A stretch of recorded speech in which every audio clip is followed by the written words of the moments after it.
बिहार में लालू यादव का परिवार और जीतन राम मांझी का परिवार, इन दोनों के बीच एक जुबानी जंग चल रही है। उसके पीछे की पूरी कहानी क्या है ये आपको बताएंगे। इसके अलावा कांग्रेस कैसे आरजेडी पर लगातार दबाव बनाने का प्रयास कर रही, तो क्या तेजस्वी यादव, लालू यादव सरेंडर कर देंगे या वो भी भाव नहीं देने वाले हैं? इसको लेकर क्या गुणागणित चल रहा है, इसके बारे में विस्तार से बात करेंगे। नमस्कार, मेरा नाम सौरभ त्रिपाठी और आप देख रहे हैं हमारा खास शो राग बिहारी। और मेरे साथ रोज की तरह मौजूद है हमारे वरिष्ठ साथी पंकज जी। पंकज जी, बहुत स्वागत है आपका। धन्यवाद, थैंक यू।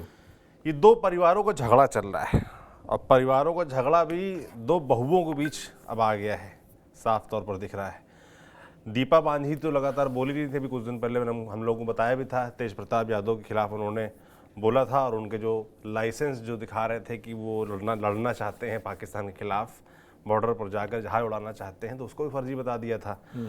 और अब बहू के बीच लड़ाई चली, दीपा मांझी और राजश्री यादव के बीच सोशल मीडिया पर जंग छिड़ी हुई है। तो ये परिवारों के बीच क्या गणित चल रहा है? नहीं, देखिए, परिवार के बीच में गणित ठीक है, ये राजनीतिक गणित है, इसके अलावा कुछ नहीं है। और दीपा मांझी बहुत सोच समझ करके ये पॉलिटिक्स खेल रही है। अब जरा सोचिए, दीपा मांझी उतनी पॉपुलर तो थी नहीं, जीतन राम मांझी पॉपुलर थे और वो भी जीतन राम मांझी अक्सर उलूल जुलूल बयान दिया करते थे पहले, और तरह तरह की बात। आपको याद होगा, नीतीश कुमार ने मुख्यमंत्री बनाया था, उस समय भी अपने बयानों के लिए जाने जाते थे। नीतीश की सरकार में मंत्री थे, तब भी वो शराब का फेवर करते थे। तो ये समझ लीजिए कि शराब बैन को लेकर के जीतन राम मांझी ने जितना बोला, और उसके बाद एक अलग तरह का बयान उनका रहता था और वो बहुत चर्चा में भी रहते थे। लेकिन इन दिनों दीपा मांझी बहुत चर्चा में। आपको याद होगा, दीपा मांझी उपचुनाव में मैदान में उतरी, संतोष सुमन की पत्नी हैं, और उसके बाद वो लगातार लालू परिवार पर अटैक कर रही हैं। जरा सोचिए, अगर आप लालू परिवार पर अटैक करते हैं, उनकी बहू पर अटैक करते हैं, तो निश्चित तौर पर आपकी चर्चा तो होती ही है, मीडिया में आप आते ही हैं। अब दीपा मांझी ने कहा क्या? दरअसल दीपा मांझी ने तेजस्वी यादव की पत्नी, जिनका दूसरा नाम राजश्री यादव है, ओरिजिनली वो रिचेल थी, तो इन्होंने एक तो रिचेल भौजी कहा।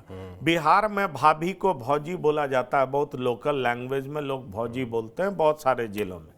तो सवाल ये उठता है कि इन्होंने कहा, रिचेल भौजी आपने नाम बदल लिया, लेकिन आपके विचार कैसे बदलेंगे? तो एक तरीके से वहां पर अटैक किया कि भाई आपका नाम क्या था, आपका पास्ट रिकॉर्ड क्या है, आप कौन हैं, आप भारतीय समाज को और ख़ास तौर पर बिहार के समाज की आप हैं ही नहीं, तो आप इस बात को समझेंगे कहाँ से? दूसरी बड़ी बात कि एक तरीके से उन पर हमले करते हुए ये कहा, क्योंकि राजश्री जो कि तेजस्वी यादव की पत्नी है, उन्होंने एक एक्स पर पोस्ट किया और पोस्ट में ये लिखा कि पहलगाम अटैक को देखते हुए संघ के लोगों का फोटो लगाया, और उसमें लिखा कि क्यों नहीं आप इनको बॉर्डर पर भेज देते हैं, बॉर्डर पर ये लड़ें तो बेहतर होगा। तो बॉर्डर पर लड़ने की उन्होंने हिदायत दी। दीपा मांझी को लगा कि ये बड़ा प्रॉपर मौका है, इस मौके पर क्यों नहीं हम राजश्री को अटैक करें, चूंकि राजश्री तेजस्वी यादव की पत्नी है, भाई विपक्ष के नेता की पत्नी है, पूर्व उप मुख्यमंत्री की पत्नी है, लालू प्रसाद की बहू है, और उन पे आक्रमण कौन कर रही है? तो माफ करिएगा, दीपा मांझी। तो एक महिला जो कि एक केंद्रीय मंत्री की बहू है, खुद विधायक है, और दूसरी जो महिला है जिस पे वो आक्रमण कर रही हैं, वो पूर्व मुख्यमंत्री की बहू है, पूर्व उप मुख्यमंत्री की पत्नी है, और उनका ओरिजिनल नाम बोल करके ये जताने का प्रयास किया कि भाई उनका तो धर्म भी अलग था, रिचेल उनका नाम भी अलग था। तो इस तरीके से वो हर जगह अटैक कर रही हैं, और इससे क्या होता है कि उनको ख्याति मिल रही है। तो एक तरीके से ये भी तरीका होता है कि आप ऐसे लोगों को अटैक करें जिससे मीडिया आपकी बातों को खूब तवज्जो दे, आपको खूब उछाले, आपको मीडिया में बहुत जगह मिले, स्पेस मिले, और इससे आप बड़ी लोकप्रिय होते हैं, आपको लोकप्रियता मिलती है। और दीपा मांझी को मुझे लगता है ये एकदम सही तरीका समझ में आ गया, क्योंकि देखिए संतोष सुमन की कितनी चर्चा होती है। संतोष सुमन भी तो जीतन राम मांझी के बेटे हैं। अगर संतोष सुमन उनकी बहू पर, लालू प्रसाद की बहू पर अटैक करते तो लोगों को रास नहीं आया होता, कि कहा जाता कि भाई एक मेल, एक मर्द भाई एक घर की बहू पर हमले कर रहा है, राजनीतिक हमले कर रहा है, जो कि सही नहीं है। हमारा समाज इसको एक्सेप्ट नहीं करता, वो गलत मानता।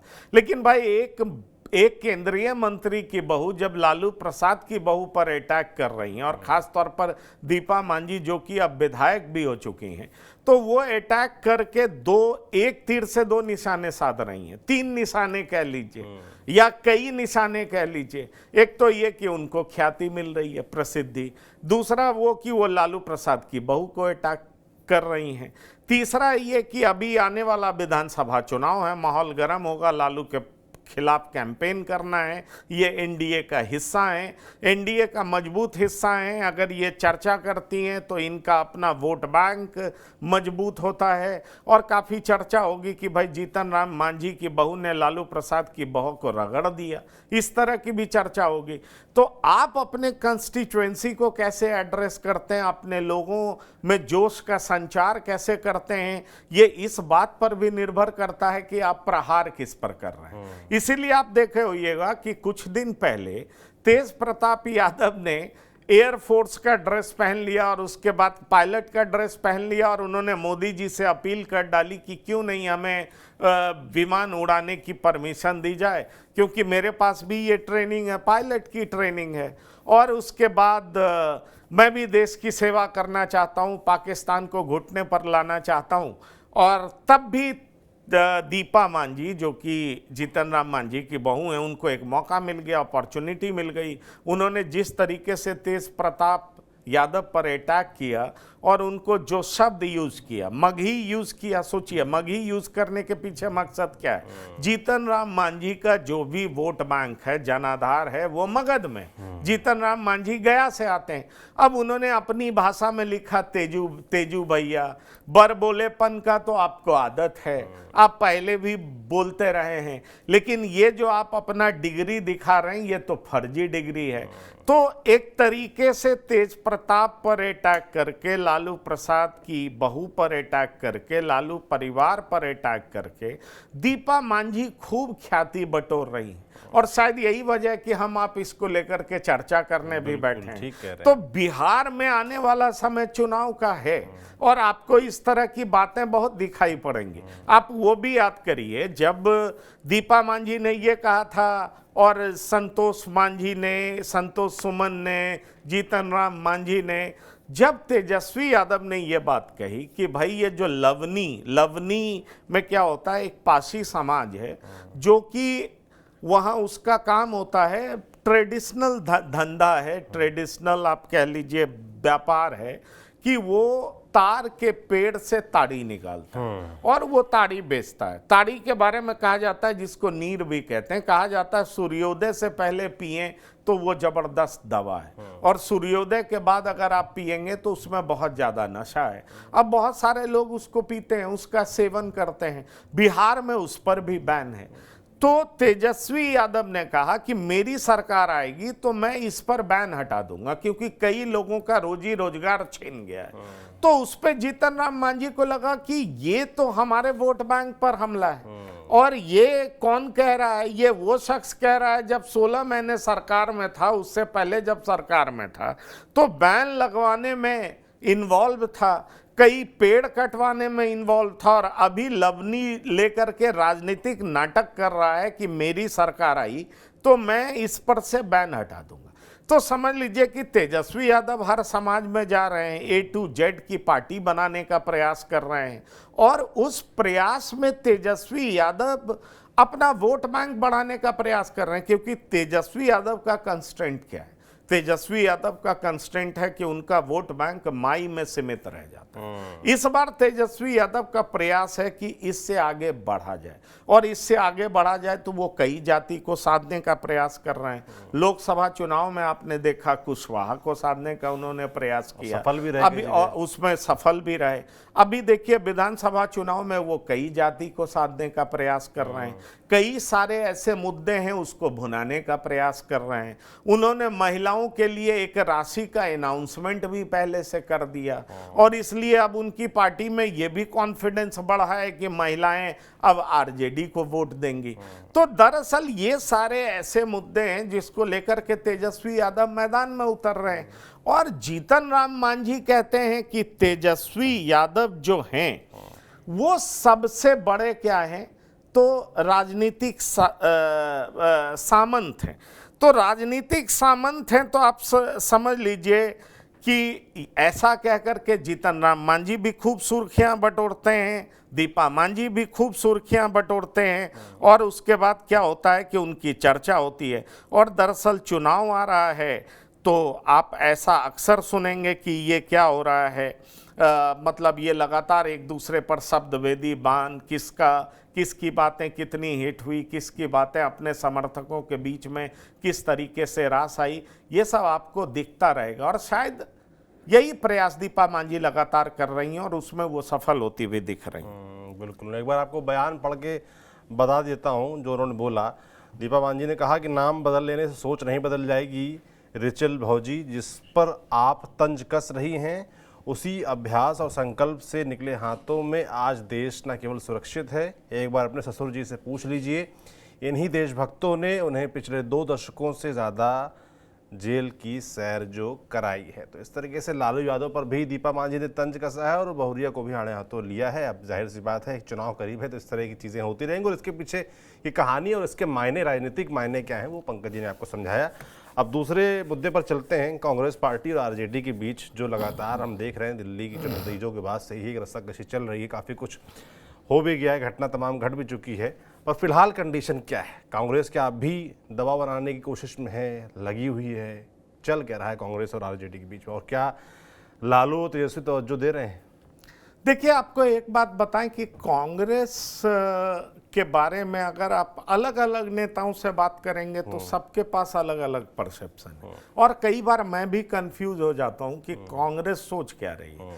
कल मैंने कुछ नेताओं से बात की तो वो कुछ और कह रहे थे। वो कह रहे थे कि भाई हाईकमान के पास बात रख दी गई है, अगर हमें मनचाही 50 सीटों से कम मिला तो हम चाहते हैं कि कांग्रेस को अलग ही चुनाव लड़ना चाहिए। तो कांग्रेस कई खेमों में बटा हुआ है और दरअसल बहुत कुछ निर्भर करता है कि हाईकमान क्या फैसला करता है।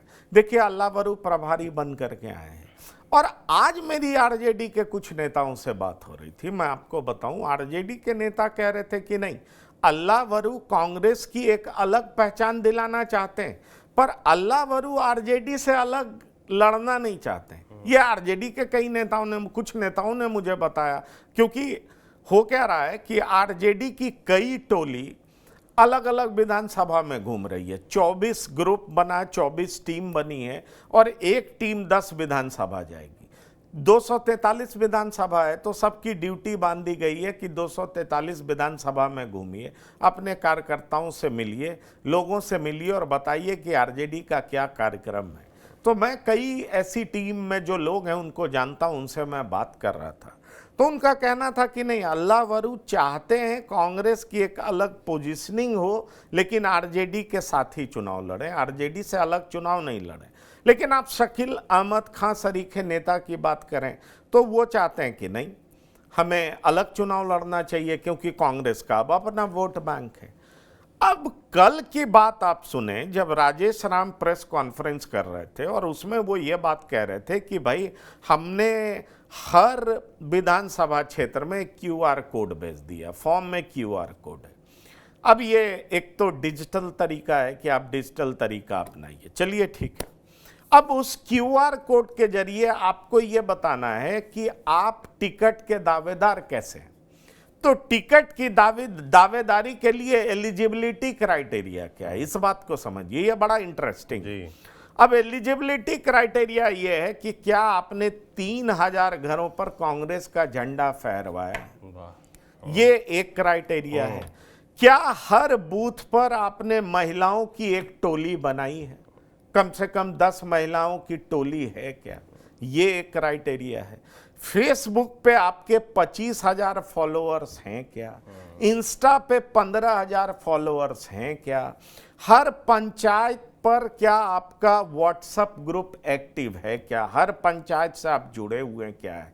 तो ये सारे ऐसे पैमाने हैं जिसके आधार पर कांग्रेस तय करेगी कि ये टिकट के उम्मीदवार हैं कि नहीं है। देखिए सौरभ, पॉलिटिक्स में अक्सर होता है कि आप दिखाते कुछ और है, लेकिन उसके भीतर की कहानी कहीं ज़्यादा बड़ी, कहीं ज़्यादा इंटरेस्टिंग, कहीं ज़्यादा दिलचस्प सब कुछ होती है। अब सवाल ये उठता है कि दिलचस्प, इंटरेस्टिंग, बड़ी सारी बातें होती हैं और पॉलिटिक्स की असली कहानी यही है। अब सोचिए कि कांग्रेस ऐसा कर क्यों रही है, क्योंकि कल आप राजेश राम की बात पर ध्यान दीजिए तो राजेश राम कह रहे थे कि अगर हमारा गठबंधन होता है, अगर, अरे भाई गठबंधन होता है तो अगर क्या होता है, मगर क्या होता है। गठबंधन होगा उसके बाद आप सीटों का बंटवारा करेंगे। अगर गठबंधन होता है मतलब अगर मगर तो है ना, और अगर मगर है तो कांग्रेस में भी विचारों में बहुत मतभेद है। तो मतभेद की वजह क्या है कि जो सारे एमएलएज हैं उनको लगता है कि भाई बिना लालू प्रसाद के तो हम जीतेंगे नहीं। जो बहुत सारे पुराने कांग्रेसी हैं उनको लगता है 90 के दशक का कांग्रेस हम क्यों नहीं हो सकते, हमारी वो ताकत वापस लौट रही है। हम ओबीसी ईबीसी की बात कर रहे हैं, दलित को हम साध रहे हैं, और साथ ही साथ बीजेपी अब ओबीसी की पार्टी पूरे तरीके से बन चुकी है। तो सवर्ण भी कंफ्यूज है, इसलिए सवर्ण को भी हम अपने तरफ ला सकते हैं। तो इसलिए कई सारे पुराने कांग्रेसी ये मानते हैं कि कांग्रेस को अपने पैर पर खड़ा होना चाहिए, और राहुल गांधी को ये समझाते हैं कि भाई अगर आपको 2029 की तैयारी करनी है तो आपको अपने पैर पे खड़ा होना पड़ेगा। पर इसका काउंटर लॉजिक ये होता है कि 2010 में कांग्रेस की हैसियत क्या हो गई थी, जब अकेले लड़ी थी कांग्रेस को कौन पूछ रहा था। कांग्रेस अगर वापस उसी स्थिति में जाना चाहती है, विलेन बनना चाहती है, तो कांग्रेस चली जाए, क्योंकि एंटी बीजेपी वोट फिर आरजेडी के पीछे ही जाएगा, कांग्रेस के साथ नहीं आएगा। तो इस पसोपेश में कांग्रेस पार्टी झूल रही। लेकिन मुझे लगता है कि इस क्यूआर कोड के जरिए 243 सीट पे उम्मीदवारों की संख्या बताने का क्राइटेरिया जो कांग्रेस ने अपनाया है, तो कांग्रेस ये पूरा डेटा आरजेडी के सामने रखेगी कि भाई मैं इतने सीट का दावेदार क्यों, ये कांग्रेस रखना चाहती है। कांग्रेस के सामने आरजेडी कहेगी कि अरे आप तो 19 सीट जीते थे, आप 70 सीट कैसे मांग रहे हैं। तो कांग्रेस कहेगी ठीक है 70 मत दीजिए, आप वीआईपी को भी लाए हैं, कुछ और दल को जोड़े हैं, आपको सीट बांटना पड़ेगा, 70 मत दीजिए लेकिन 50 मनचाही सीट तो दीजिए, और मनचाही वो सीट दीजिए जहां पर हमारे उम्मीदवार इतने ताकतवर हैं। और फिर अगर आप पिछले चुनाव की भी बात करते हैं तो 2020 में हम जहां पर रनर रहे वो सीट हमको दे दीजिए, 19 पर जीते जहां पर हम सेकंड पोजीशन पे रहे वो सीट हमको दे दीजिए। और अगर आप 2020 को देखते हैं तो 2019 क्यों नहीं देखते हैं, लोकसभा में 1 सीट जीता था महागठबंधन, हम ही जीते थे। अभी 2024 का लोकसभा चुनाव देखिए, उसमें हमारा स्ट्राइक रेट देखिए। तो कांग्रेस बेहतर परफॉर्म कर रही है और उस आधार पर आपको सीट का बंटवारा करना होगा। इसलिए कांग्रेस तमाम वो चीजें अपना रही है जिससे महागठबंधन के भीतर अपनी दावेदारी को पुख्ता तौर पर मजबूत कर सके, क्योंकि अक्रॉस द टेबल आप बैठते हैं तो आप डेटा के साथ बैठते हैं, आपको बताना पड़ता है कि भाई हमें इतनी सीटें चाहिए तो उसका आधार क्यों है। क्योंकि कांग्रेस के बारे में ये परसेप्शन तो बना हुआ ना कि आपके पास आपके झोली में क्या है, आपको क्यों इतनी टिकट देना चाहिए, आपकी वजह से हमारी सरकार पिछली बार नहीं बन पाई थी, 70 सीटें आपको दिया, 19 सीट पे आप जीते, बाकी पर तो हार गए, और हम महज 12,500 से चुनाव हार गए, नहीं तो हमारी सरकार बनी होती। 12,500 वोट का अंतर था बिहार में, सोच लीजिए। तो लेकिन कांग्रेस कहेगी कि अरे कमाल करते हैं आप हार गए तो आप हमें ही ब्लेम क्यों करते हैं, आपने 70 में से 45 सीटें ऐसी दी जिस पर कभी महागठबंधन 4 बार से चुनाव जीता नहीं। तो ऐसी सीटें मत दीजिए, हमें 50 ही दीजिए, 55 ही दीजिए, लेकिन वो सीट दीजिए जहां पर हम मजबूत हैं, जहां पर महागठबंधन मजबूत है। और इस सब के अलावा क्यूआर कोड के जरिए हर विधानसभा सीट से जो डेटा इकट्ठा होगा उसको कांग्रेस सामने रखेगी कि देखिए मेरे पास ये उम्मीदवार है, उसका ये स्ट्रेंथ है, ये उम्मीदवार है, इसका ये स्ट्रेंथ है, और इसलिए ये जगह से हमको हमारा उम्मीदवार दीजिए, उसको आप सपोर्ट करिए, तब हम गठबंधन में रहेंगे। और इसीलिए राजेश राम अगर मगर आगे पीछे इस तरह की बात कर रहे थे। इसलिए कांग्रेस के भीतर एक आवाज है, अलग लड़ो। बड़ी संख्या में लोग कह रहे हैं नहीं साथ में लड़ो, लेकिन साथ में लड़ो तो अपनी शर्तों पर भी लड़ो। अंततोगत्वा मुझे लगता है यही होगा कि कांग्रेस मैक्सिमम सीटें गेन करने का प्रयास करेगी। लेकिन लालू यादव तो खुद खिलाड़ी हैं, राजनीति के मंजे हुए खिलाड़ी हैं। किसको कहां पर रोकना है, किसको कितना चढ़ाना है, कैसे रोक देना है, ये सारा चीज लालू यादव बहुत अच्छे तरीके से जानते हैं। और लालू यादव अभी हैं, इस बात को भूलना नहीं चाहिए। और तेजस्वी यादव भी समझते हैं कि कांग्रेस को कितने पे रखना है। इसलिए तेजस्वी और लालू प्रसाद मन में ठान चुके हैं कि इन्हें कितनी सीटें देनी है, और इसी बात का डर कांग्रेस के कुछ नेताओं को है। इसलिए वो राग अलापते हैं कि अलग चुनाव लड़ना चाहिए। पर मुझे लग रहा है कि लालू प्रसाद और तेजस्वी यादव एक लिमिट से ज़्यादा तवज्जो भी नहीं देंगे, क्योंकि ये लोग कॉन्फिडेंट हैं कि वक्फ संशोधन बिल जो बीजेपी लाई है, उसके बाद से जो मुसलमान में वोटों का बंटवारा था, जो उपचुनाव में दिखा, वो विधानसभा चुनाव में नहीं दिखेगा। वो सब आरजेडी के पीछे खड़े होंगे। वो लोग ओवैसी के साथ नहीं जाएंगे, वो लोग जन स्वराज पार्टी के साथ नहीं जाएंगे। इसलिए आरजेडी और भी कॉन्फिडेंट दिखाई पड़ रहे हैं। बिल्कुल, आरजेडी कॉन्फिडेंट है और कांग्रेस पार्टी की तरफ से लगातार प्रयास चल रहा है कि कैसे भी करके ज़्यादा से ज़्यादा अपने मन की सीटें ली जाएं, ज़्यादा से ज़्यादा सीटें ली जाएं। अब कितना तेजस्वी यादव, लालू यादव इसको लेकर तैयार होंगे, ये देखने वाला होगा। बाकी बिहार है और आने वाले वक्त में है विधानसभा के चुनाव, तो जाहिर सी बात है कि ऐसी सरगर्मियां आती रहेंगी। और ये जो खींचतान है पार्टियों की तरफ से, स्ट्रेटजी ऐसी बनाना कि 243 सीटों पर सर्वे चल रहा है और फिर एक लिस्ट बनाकर पेश की जाएगी आरजेडी के सामने, तो दिलचस्प है। ये आपको कैसा लग रहा है ये ख्याल कांग्रेस पार्टी का, और ये जो किया जा रहा प्रयास, उसके बारे में आप क्या सोचते हैं? कमेंट बॉक्स में लिख कर जरूर बताएं। देखते रहिए TV9 डिजिटल। शुक्रिया।